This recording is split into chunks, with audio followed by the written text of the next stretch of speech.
súvislosti s prezidentskou kampaňou ste naznačili včera v Prahe možnosť meniť prezidentské kompetencie alebo posilniť vlastne tie prezidentské kompetencie do budúcnosti.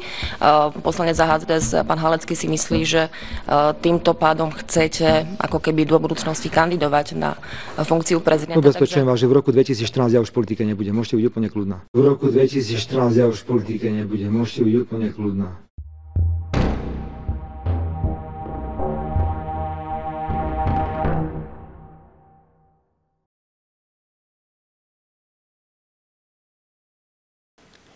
Dovolujem si vám ako predseda vlády Slovenskej republiky oficiálne oznámiť, že som sa rozhodol kandidovať za prezidenta Slovenskej republiky.